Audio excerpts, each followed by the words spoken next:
Good morning mga kaligtas. So sa video ito ay ating aalamin kung ano yung mga requirements if nag-utilize tayo ng mga heavy equipment sa ating worksite.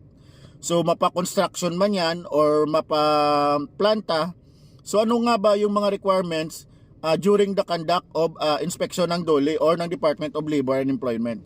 So panoorin lang ang video ito at yun ay ating aalamin.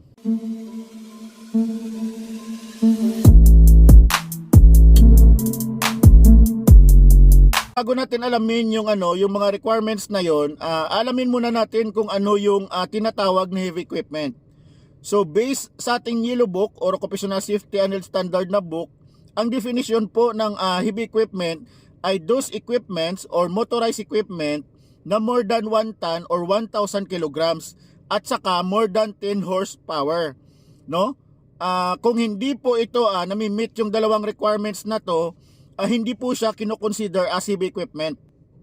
Again, dapat ma-meet niya ang requirement na more than 1 ton or 1,000 kilograms at saka more than 10 horsepower. So ang mga requirement dito during the conduct of inspection is dalawa lang. Unang-una, dapat ang heavy equipment na ito ay nakadaan or na-test ng third party testing organization na accredited rin ng DOLE or ng Bureau of Working Condition or BWC na naka-indicate na dapat fit to use or safe gamitin ang itong heavy equipment na to.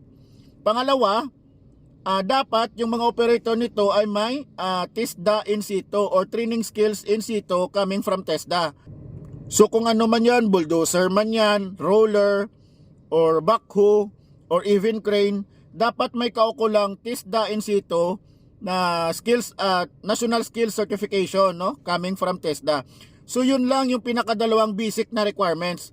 Una, testing certificate ng heavy equipment ay fit to use or safe to use ang heavy equipment na yon, at dapat yung operator nun is may TESDA in situ, no? Yun lang ang pinakadalawang requirements na hinahanap ng mga DOLE inspectors during the conduct of inspection. At wag din natin kalimutan na may requirement din tayo na ratio based sa safety officer at saka sa number of heavy equipments. May ratio po tayo na 1:10. Ano po itong 1:10?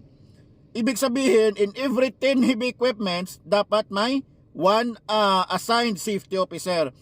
At dapat yung safety officer nito, kasi nga, if may heavy equipment na tayong ginagamit, so dapat ang safety officer na ito ay safety officer 2, no? Mapaplanta man yan o mapakonstruction man, dapat graduate siya ng 40 hours na construction safety and health training or BOSH kung sa planta, no? May 1:10 ratio tayo for safety officer ratio to the heavy equipments.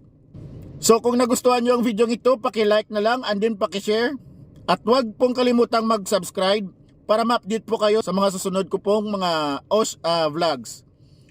So again, this is Safety Engineer Vlad. Makita-kita po tayo ulit sa susunod ko pang vlog.